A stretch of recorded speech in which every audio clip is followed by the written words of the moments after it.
దగ్గర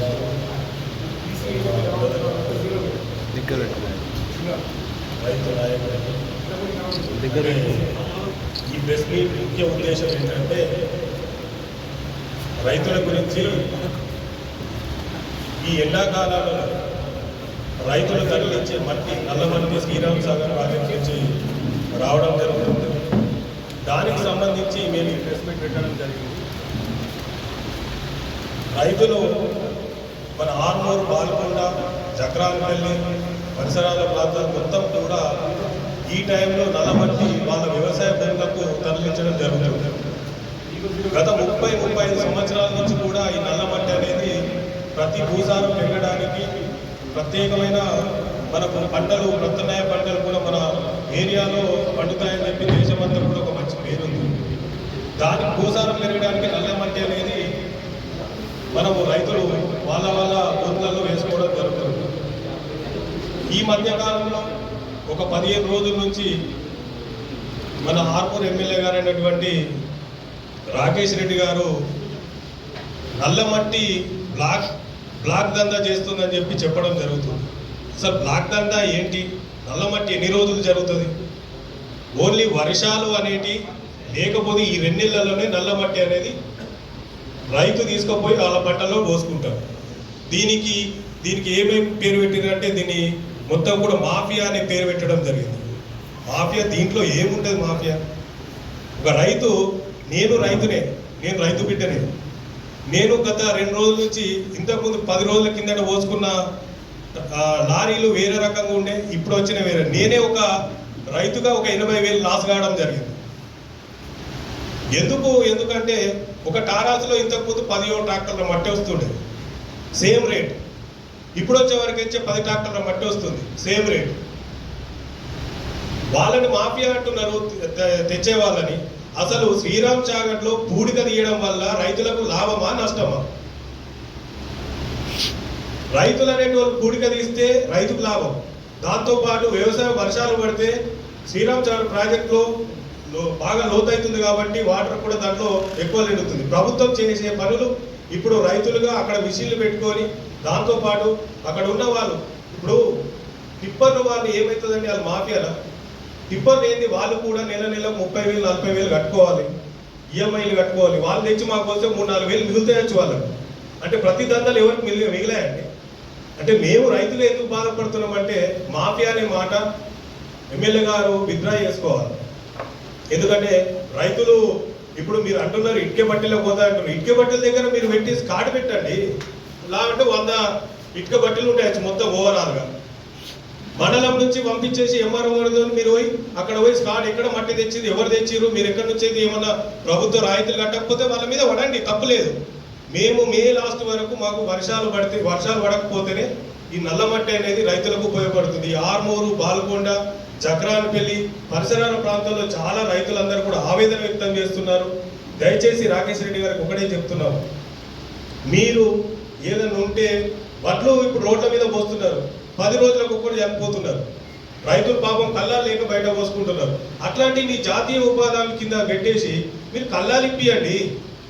అప్పుడు మీరు రైతులు హ్యాపీగా ఫీల్ అవుతారు. పెద్ద టారాసులు ఇసుక బండ్లు నడుతున్నాయి అంటారు, మొరం బండ్లు నడుతున్నాయి, లేకుంటే ఇప్పుడు వడ్లు కూడా పెద్ద టారాసులే కదండి పోయేటి. ఇప్పుడు వడ్లన్నీ కూడా లేపుతున్నారు. మరి దాంతో రోడ్లు ఖరాబ్ కావా? ఒక్కొక్క దగ్గర 200-300 సంచులు పోతున్నాయి, దాంతో రోడ్లు ఖరాబ్ కావా? నేను చిన్నప్పటి నుంచి కూడా నల్ల మట్టిలు మన భూములలో పోసుకొని భూసారం పెంచుకోవడానికి, దాంతోపాటు పసుపు పంట కానీ, మొక్కజొన్న కానీ, వరి ఏదైనా సరే పంటలు మంచబడుతాయి. దయచేసి ఇట్లాంటి రైతులను మోసం చేసే పనులు చేయకండి. దయచేసి రాకేష్ రెడ్డి గారికి ఒకటే చెప్తున్నాం, మీరు తక్కువ ఉంటే రోడ్ల మీద మట్టి పడలేదంటున్నారు. మట్టి పడుతుంది, కొద్దిగా తీసుకొచ్చినప్పుడు కొద్దిగా పడుతుంది, తప్పులేదు. కానీ రైతు ఎప్పుడన్నా బాధపడ్డాడా దాంతో? ఎవరన్నా వచ్చి మీకు కంప్లైంట్ చేసిరా? ఏ రైతు వచ్చి కంప్లైంట్ చేసిండా? రైతే రాజు అని చెప్తారు, మీరే రైతు అని చెప్తారు, నేను చిన్నప్పటి నుంచి కష్టం చేసిన అని చెప్తారు. కానీ అక్కడ చూసే వరకు మాకు 15 రోజుల నుంచి చాలా బాధ అనిపిస్తుంది. టారాసులు ఆపేస్తున్నారు, అక్కడ పోయి ఎంఆర్ఓని బెదిరిస్తున్నారు, ఇంకొకరు బెదిరిస్తున్నారు. దేనికోసం ఇదంతా?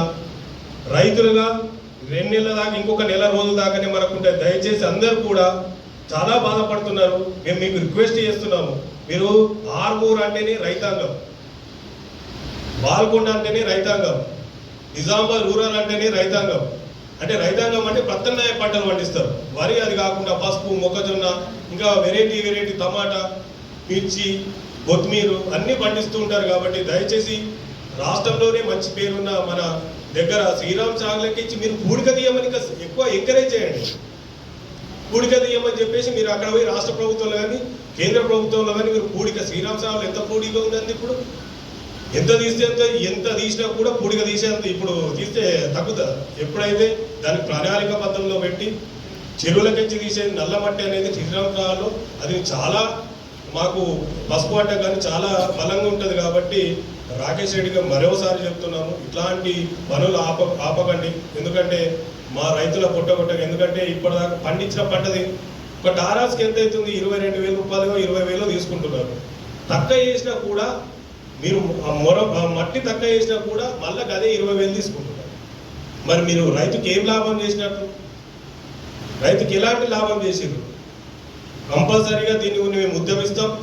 కంపల్సరీగా ఈ విషయాల్లో మీరు రాకేష్ రెడ్డి గారు స్పందించి ఆఫీసర్లకు చెప్పి ఎక్కడ మీకు అవసరమైతే ఏ రైతు దగ్గర అయితే పాస్బుక్ తీసుకోండి, ఫలానా సాయిరెడ్డికి పోతుంది, అక్కడ పాస్బుక్ ఏంటి ఇంక్లూడ్ చేయండి. ఇక్కడ జీపీఓ గారు ఉంటారు, ఒక ఊర్లో మున్సిపల్ గ్రామంలో జీపీఓ ఉంటాడు. మీకు ఆ పాస్బుక్ ఈ పాస్బుక్ చూసుకోండి, అక్కడ రైతు పడుతుందా లేదా చూసుకోండి. అట్లా చూసుకోండి. కానీ ప్రతిసారి మాఫియా అనకండి. మాఫియా అనే మాట అది ఏమైపోతుంది, ఎవరికి వస్తుంది మాఫియా? ఎక్కడ మాఫియా ఉంది? ఒక నల్ల మట్టి కొడితే మాఫియానా? ఒక నెల రోజులు చేస్తే మాఫియానా? ఇట్లాంటి మాటలు మంచిగా. మరోసారి మేమైతే 2-3 రోజులలో మళ్ళీ అక్కడ అట్లాంటివి మేము రేపటి నుంచి చూస్తాము. నల్ల మట్టి అనేది మాకు ఓవర్లోడ్ వస్తేనే మాకు ఇక్కడికి మా భూములలో ఎక్కువ భూసారం వస్తుంది. తక్కువ అయిపోయి చాలా బాధపడుతున్నారు. అన్ని ఊర్లలో అలానే ఉంది కాబట్టి అందరు సఫర్ అవుతున్నారు. దయచేసి ఇది ఏదో పొలిటికల్ దీనికోసం కాదు, దయచేసి రైతుల గురించి మాట్లాడుతున్నాం. రైతుల గురించి మేము తప్పన చేస్తాం. మీరు అవసరమైతే మీరు ఏ విలేజ్ పోతారో ఆ విలేజ్ పోండి, రైతులు దీన్ని ఒప్పంటారో తప్పంటారో వాళ్ళే చెప్తారు. కానీ ఎవరో మాటలు మీరు మాఫియా లేకుండా ఆఫీసర్ల మీద ఎత్తేసుడు పెట్టకండి. 2 రోజులలో మీరు దాన్ని విత్డ్రా చేసుకోకపోతే మేము ఉద్యమిస్తాం.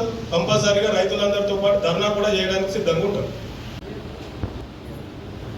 మీడియా మిత్రులకు, ప్రింట్ మీడియా, ఎలక్ట్రానిక్ మీడియా మిత్రులందరికీ నమస్కారాలు తెలియజేస్తూ, ఇక్కడ నిన్న ఆర్మూర్ అసెంబ్లీ స్థాయి సమావేశం జరిగింది.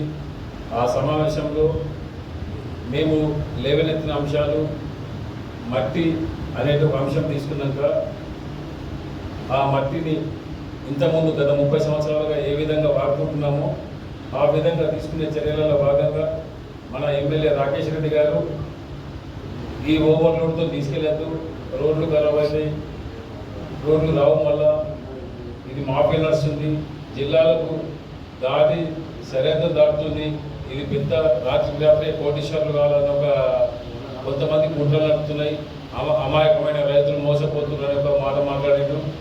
దాన్ని మేము తీవ్రంగా ఖండిస్తున్నాం. ఎలాగంటే గత 30 సంవత్సరాలుగా ఇక్కడ స్వతహాగా ఆర్మూర్ ప్రాంత నేల రెడ్ సాయిల్తో కూడుకున్న నేల. ఈ రెడ్ సాయిల్ నేల అనేది మన రెడ్ సాయిల్కి నల్ల మట్టి వేస్తే ఆ 2 కాంబినేషన్లో భూసాంద్రత పెరిగి మాకు మంచి దిగుబడి వచ్చేసి దేశముల్లే ఆర్మూర్ రైతాంగానికి పేరుంది. ఇక్కడ ఉన్న ఆదర్శ రైతులు మంచి పంట పండిస్తారు, సాంప్రదాయ పంటలకు డిఫరెంట్గా వివిధ పంటలు పండిస్తూ ముందుకు సాగుతున్న ఒక పేరుంది. అలాంటి మట్టి ఈ వేసవి కాలంలో 2 నెలలు దొరుకుతుంది. ఆ 2 నెలలు దొరికిన మట్టిని తోటలో తీసుకెళ్ళి ఆ మట్టిలో వేసేసుకొని పంటలు వేయడం జరుగుతుంది. అలాంటి మట్టిని వాళ్ళు ఇట్లా ఓవర్లోడ్ అని లేకుంటే రోడ్లు ఖరాబ్ అవుతున్నాయని చెప్తున్నారు. అదేమవుతుంది, ఆ మట్టి కొట్టే యజమాని ఎవరైతే ఉంటారో మాకు బాడీ లెవెల్ తీసుకొచ్చినా ఫుల్ వచ్చినా అదే రేటు. అప్పుడు ఏమవుతుంది, అల్టిమేట్గా రైతు నష్టపోతున్నాడు. అంటే 4 టిప్పర్లు కొట్టాల్సిన రైతు 6 టిప్పర్లు అవుతుంది. అంటే 2 టిప్పర్లు అదనంగా భారం పడుతుంది ప్రతి రైతుకు 1 ఎకరాకి. అలాంటి పరిస్థితులలో రైతు ఒక 10 ఎకరాల రైతు ఉంటే ఒక రైతు మినిమం 2 లక్షల రూపాయలు నష్టం అవుతుంది. ఈ నష్టం ఎవరు భర్తీ చేస్తారు?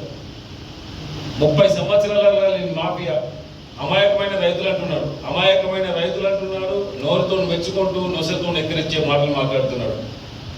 ఈ మట్టి అనేది ఇతర జిల్లాలకు ఇతర రాష్ట్రాలకు తరలిపోతుందని చెప్తుంటూ ఎవరైనా అంటే స్థానికంగా కొంచెమన్నా అవగాహన ఉన్న వాళ్ళు మాట్లాడితే ఊళ్ళలో ఎంక్వైరీ చేసినా కానీ తెలుస్తుంది. నల్లమట్టి అనేది మన తోట భూములో తప్పించి దేనికి పనికిరాదు. ఆ నల్లమట్టిని తోటలో వేసుకుంటాము, ఆ పంటలు పండించుకుంటాము. దీనికి మాఫియా అనే పేరు పెట్టుడు ఎమ్మెల్యే గారి విచక్షణకు నిదర్శనం. ఎందుకంటే గత 30 సంవత్సరాలుగా రైతులుగా మేము పండించిన పంటలు మాకు ఏ విధంగా చేసుకోవాలా, ఎట్లా చేసుకోవాలా ఒక అవగాహనతో మేము ముందరికెళ్ళే రైతులం, ఇక్కడ ప్రాంత రైతులం. అలాంటి రైతులకు కించపరిచే విధంగా దీంట్లో మాఫియా జోడించింది, అమాయకుల రైతులు ఉసుగొలుపుతున్నారని అధికారులకు తప్పుదో ఓడించే మాటలు మాట్లాడుతున్నారు. ప్రతి గ్రామానికి వెళ్ళండి, ఎంక్వైరీ చేయండి, ఈ మట్టి ఎక్కడ వెళ్తుంది, నల్లమట్టి మాఫియా అంటున్నారు కదా, ఏ విధంగా వెళ్తుంది అని. దీనికి ఆల్రెడీ క్యూఆర్ కోడ్ పెట్టిండ్రు. దానికి ప్రతి గ్రామంలో ఏ గ్రామంకు ఏ రైతుకి ఎంత పోతుంది అనేది క్యూఆర్ కోడ్ ఉంది. ఒకవేళ ఇటుక బట్టీలకు వెళ్తే ఇటుక బట్టికి కమర్షియల్ కింద దానికి అమౌంట్ కట్టేసి తీసుకెళ్లాల్సిన పరిస్థితి ఉంది.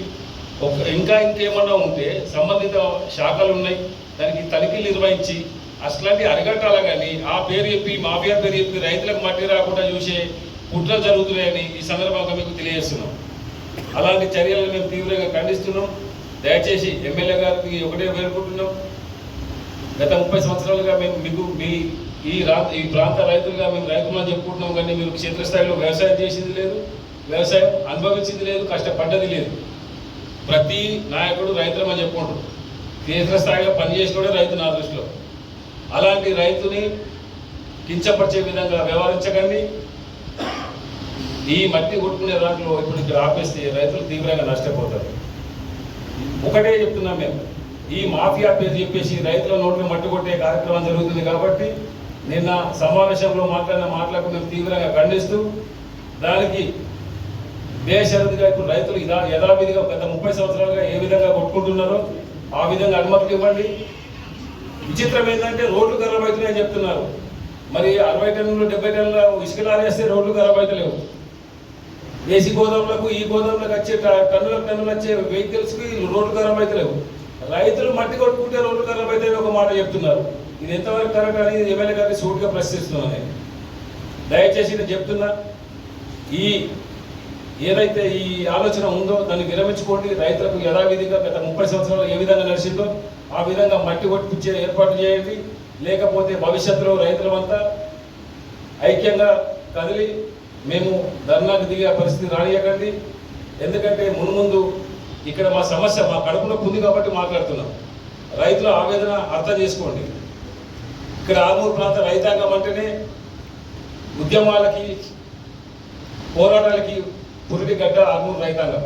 అలాంటి రైతాంగాన్ని విస్మరించి ఈ రైతుల్ని ఏమైతుంది లేని అనుకున్న వాళ్ళు కాలగర్భంలో కలిసిపోయారు.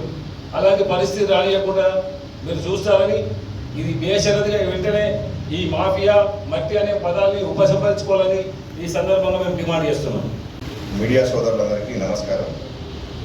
ఈరోజు ఈ సమావేశానికి ముఖ్య కారణం ఏంటంటే ఏదైతే ఆర్మూర్, బాల్కొండ, నిజామాబాద్ రూరల్ ప్రాంతాల్లోని పసుపు రైతులు ఎస్ఆర్ఎస్పీ ప్రాజెక్ట్ నుంచి మరి ఏదైతే పంట చేనులు పసుపు, ముఖ్యంగా పసుపు మరి ఎన్నో దేశాలకు ఎగుమతి చేస్తున్న పసుపు, ఆ పసుపు పంట రావాలంటే మరి దిగుబడి పెరగాలంటే ఏదైతే సేంద్రియ పద్ధతిలో వస్తున్నటువంటి నల్ల మట్టిని తరలిస్తే మరి అది రోగనిరోధక శక్తిని తట్టుకొని పసుపు పంట అధికంగా దిగుబడి వచ్చి విదేశాలకు ఎగుమతి అయ్యే పరిస్థితి ఉంది. కాబట్టి రైతులు ఎన్నో ప్రయాసాలకు వచ్చి మరి ఆర్థికంగా ఇబ్బందులు ఉన్న అప్పులు తెచ్చి మరి ఈ నల్ల మట్టిని మా చేనులకు తరలించుకుంటూ ఉంటాం. మరి నిన్న మాకు అందిన సమాచారం మేరకు ఆర్మూర్ స్థానిక ఎమ్మెల్యే గారు కానీ వివిధ జిల్లా కలెక్టర్ నుంచి పడితే వివిధ అధికారులు కానీ ఏదైతే నల్లమట్టి తరలింపుని ఒక మాఫియాగా చిత్రీకరిస్తున్నారు. నల్లమట్టి తీయడం అంటే ఏదో ఒక స్మగ్లింగ్ లాగా, మరేదో దొంగ వ్యాపారం లాగా అధికారులు కానీ అలాగే స్థానిక ఎమ్మెల్యే గారికి ఈ ప్రాంత రైతాంగం మీద, ఈ రైతాంగ సమస్యల మీద అవగాహన లేనట్లయింది. ఆయనలాగానే కొందరు అధికారులు కూడా, కొందరు జిల్లా కలెక్టర్ గారికి కూడా మేము కోరుతా ఉన్నాం. కలెక్టర్ స్థాయిలో కూడా దీని మీద అనవసరమైన రాద్ధాంతం జరుగుతూ ఉంది. ముఖ్యంగా ఏంటంటే ఎస్ఆర్ఎస్పీలో నుంచి మట్టి తీస్తున్నప్పుడు ఈ ఉత్తర తెలంగాణకే గుండకాయ లాంటి మిషన్ భగీరథ మొత్తానికి కూడా దాదాపు 5 నుంచి 6 జిల్లాలకు మరి ఎస్ఆర్ఎస్పీ నుంచి తాగునీరు ఇస్తూ ఉన్నాం. మరి ఆ తాగునీరు ఇవ్వడానికి ఎస్ఆర్ఎస్పీలో పూడిక తీసినప్పుడు మరి ఆ పూడిక తీస్తున్న మట్టితోటే ఈ ప్రతి వ్యక్తి, సామాన్య ప్రజలందరికీ కూడా తాగునీరు అందుతున్న విషయాన్ని మరి కలెక్టర్ గారు కానీ రాకేష్ రెడ్డి గారు కానీ గుర్తుంచుకోవాలి. అలాగే మేము ఇంకోటి కూడా చెప్తా ఉన్నాం, ఇలా మీడియా సోదరులకు కూడా మేము అందరికి కూడా మేము పసుపు రైతాంగం తరఫున చేతులు ఇచ్చి నమస్కరించి చెప్తా ఉన్నాం. ఈ ప్రాంతంలో మేము రాకేష్ రెడ్డి గారికి చెప్తా ఉన్నాం, మీకు హైదరాబాద్లో మరి వ్యవసాయ అధికారులు కానీ సైంటిస్టులతో సంబంధాలు ఉంటాయి కదా, పిలిపి ఈ ప్రాంతంలో చాలా తెలంగాణతో పాటు ఆంధ్రాతో పాటు చాలా ప్రాంతాల నుంచి ఇక్కడ క్యాన్సర్ వ్యాధి కూడా తక్కువ ఉంటుంది.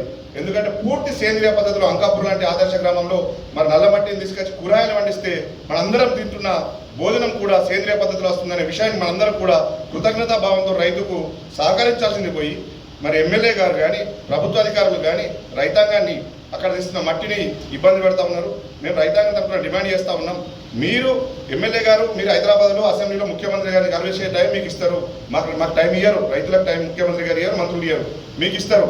మీరు ఎక్కడైనా సామాన్య ప్రజలకు ఇబ్బంది జరుగుతూ ఉంటే ఎక్కడైనా ఇరుకుగా ఉన్న గ్రామాల్లో కొన్ని వన్యలకే లాంటి గ్రామాల్లో కొదంపూర్ లాంటి గ్రామాల్లో మరి అక్కడ మట్టి తరలింపుకి ఇబ్బందులు ఉంటే అవసరమైతే 20 కోట్లు మంజూరు చేయించుకొచ్చి బైపాస్ రోడ్లు నిర్మించాల్సిన మీరు నల్ల మట్టిని మాఫియాగా చిత్రీకరించి సామాన్యులకు ఇబ్బందులు జరుగుతున్నాయని చెప్పి రైతాంగం నోట్లో మట్టి కొడుతున్నారనే విషయాన్ని పసుపు రైతుల తరఫున తీవ్రంగా ఖండిస్తూ ఉన్నాం.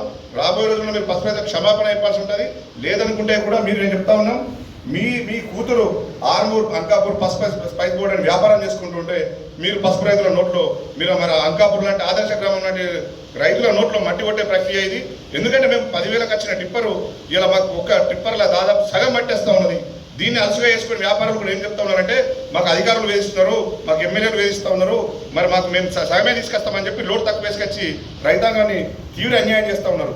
మేము ప్రభుత్వానికి డిమాండ్ చేస్తూ ఉన్నాం, ఎక్కడ రవాణా ఇబ్బందులు ఉన్నాయా మీరు ఆర్టీఓని పెట్టండి, మీరు అక్కడ మీ ఏదైతే పోలీస్ డిపార్ట్మెంట్ని పెట్టండి. డ్రంక్ అండ్ డ్రైవ్ కొందరు టిప్పర్ డ్రైవర్ కూడా తాగొచ్చు, కొందరు ర్యాష్గా నడపచ్చు, మేము కాదనట్లేదు, దానికి పూర్తి బాధ్యతగా. ఎందుకంటే ప్రభుత్వం చేయాల్సిన పనిని ప్రభుత్వం నిన్న కడెం ప్రాజెక్టులో 200 కోట్లు పెట్టి పూడిక ఇస్తా అన్నది. మరి ఇప్పుడు మేము రైతులము మేము నడుము కట్టి పూడిక ఇస్తూ ఉంటే ఈ నాయకులకు ఈ అధికారులకు ఏం జరుగుతున్నది, మీకు ఏం నష్టం జరుగుతున్నది హెచ్చరిస్తూ ఉన్నాం. ఖచ్చితంగా ప్రభుత్వం సహకరించాలా. రాబోయే రోజుల్లో మా మిత్రులు సాయిరెడ్డి గారు దేవేంద్ర రెడ్డి గారి ఆధ్వర్యంలో మేమందరం కూడా ఉత్తమ్ కుమార్ రెడ్డి గారి అపాయింట్మెంట్ సాయిరెడ్డి చెప్పినాం, తీసుకుంటున్నారు. భారీ నీటిపారుదల శాఖ మంత్రిని కలుస్తాం. రైతాంగానికి ఎటువంటి ఆంక్షలు లేకుండా నల్ల మట్టి తరలించి సామాన్య ప్రజలకు ఇబ్బందులు అయితే వాళ్ళు ఓపిక పడతారు. అవసరమైతే మేము ప్రజలను మేము వేడుకుంటాం, అన్నా మేము ఇప్పుడు నెల రోజులు నల్ల మట్టి తీసుకుంటాం, మన కడుపుకు వచ్చే భోజనాన్ని సేంద్రియ పద్ధతిలో వండిస్తూ ఉన్నాం అని మేము వేడుకుంటాం. మీరు దీన్ని రాజకీయ కోణంలో చూసుకుంటూ మీకు మొత్తం ఇంటెలిజెన్స్ ఉన్నది, చెక్ పోస్ట్ ఉన్నాయి, ఇతర జిల్లాలకు ఎందుకు వస్తుంది? ఏ జిల్లాకు పోయినా ఈ నల్ల మట్టి తీస్తే పూడిగా తీయడం వల్ల లక్షల ఎకరాలు సారవంతమైన నీళ్ళుగా మారుతాయి, మిషన్ భగీరథ స్ట్రాంగ్ అవుతుంది, ప్రాజెక్ట్ స్ట్రాంగ్ అవుతుంది, చేపలు పెరుగుతాయి. మీరు ఎందుకు దీన్ని అడ్డుకుంటున్నారు? దీన్ని ఒక మాఫియాగా ఎందుకు చిత్రీకరిస్తున్నారు? మేము గౌరవ ఎమ్మెల్యే రాకేష్ రెడ్డి గారికి చెప్తా ఉన్నాం, సార్ మీరు ఈ ప్రాంతంలో లేరు, పసుపు అనేది నల్ల మట్టి వేస్తేనే పసుపు వస్తుంది, రైతు దగ్గర డబ్బులు లేకుండా ఇంట్లో భార్య చెప్తుంది మనం నల్ల మట్టి పోతాం, పుస్తకాడు అమ్మైనా మేము నల్ల మట్టి పోసుకుంటున్న రోజుల్ని మీరు మాకు నల్ల మట్టి తక్కువ వచ్చే విధంగా డబ్బులు రేట్ అయితే విధంగా మీరు ప్రయత్నాలు చేస్తూ ఉన్నారు. కాబట్టి ఈ ప్రాంత రైతాంగం అంతా కూడా దీన్ని ఖండిస్తూ ఉన్నది. ఈ ప్రాంత రాజకీయ నాయకుల్ని కానీ ఇక్కడ ఉన్న ఎమ్మెల్యేలని కానీ మేము ప్రతిపక్ష నాయకుల్ని కానీ అందరినీ కోరుతా ఉన్నాం, నల్ల మట్టి తరలింపులు ఎటువంటి ఆంక్షలు లేకుండా మీరు సహకరించి ఇక్కడ గ్రామాలకు ఇబ్బంది ఉంటే అవసరం ట్రాఫిక్ పోలీసులు పెడతారా, ఆర్టీఓని పెడతారా, ఎవరిని పెడతారా పెట్టండి. ఎందుకంటే ఏదో ఒక రాజకీయ నాయకుడు సభ పెడితే 1000 మంది పోలీసులు పెడతా ఉన్నారు, అక్కడ ఏదో ఒక ప్రోగ్రామ్ చేస్తే 100 మంది పోలీసులు పెడతా ఉన్నారు. మరి మా రైతులకు వచ్చే మట్టి గురించి మీరు అవసరమైతే తగిన చర్యలు తీసుకొని రైతాంగానికి మట్టి తక్కువ ధరలు అందియాలని కోరుతూ thank you. Me Naveen Reddy MLA గారు మాట్లాడారు, మరి 2 బర్నింగ్ ఇష్యూస్ మీద మాట్లాడారు. ప్రజలు ఆరుగాలం శ్రమించి పంట పండించి అమ్ముకునే పరిస్థితి, మరి ఒక వారం 2 వారాలుగా కళ్ళాలు చాలైనప్పటికీ ఆ యొక్క వడ్లు ఇంకా పోతలేవు. ఏమన్నంటే లారీలు లేవంటున్నారు, అక్కడ గోదాములు కేటాయించలేమంటున్నారు.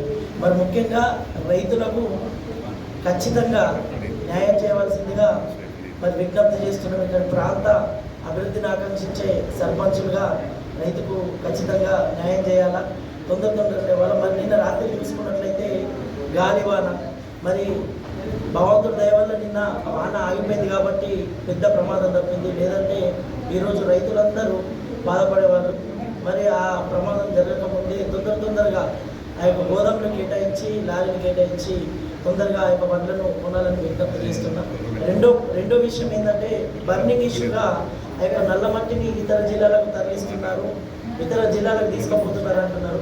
మరి ఇక్కడ ప్రజాప్రతినిధులుగా ఇక్కడ ఉన్నటువంటి ఇక్కడ ప్రాంత అభివృద్ధిని ఆకాంక్షించే వారిగా మరి మన వనరులను కాపాడే బాధ్యత మన మీద ఉంది.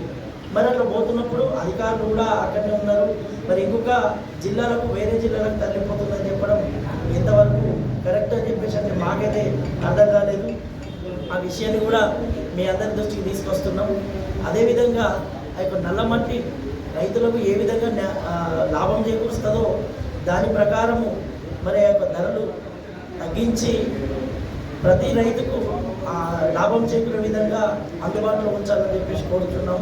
మరి నిన్న మాట్లాడిన గౌరవ ఎమ్మెల్యే గారు మా యొక్క సర్పంచుల సమస్యలు కూడా మేము చెప్పడం జరిగింది, సానుకూలంగా స్పందించారు. మరి గౌరవ ఎమ్మెల్యే గారు మాట్లాడిన మాటలని రెఫరెండంగా తీసుకొని అధికార యంత్రాంగానికి విజ్ఞప్తి చేస్తున్నా, ఇక్కడి వనరులు ఇతర జిల్లాలకు తరలిపోతే దయచేసి మీరు కాపాడాల్సిన బాధ్యత మీ మీద ఉంది. కాబట్టి చట్టపరంగా మీరు కూడా చర్య తీసుకొని ఇక్కడ ప్రాంత రైతులకు మా వనరులు మా ప్రాంత రైతులకే అందించాల్సిందిగా కోరుతూ సెలవు తీసుకుంటున్నా. ధన్యవాదాలు.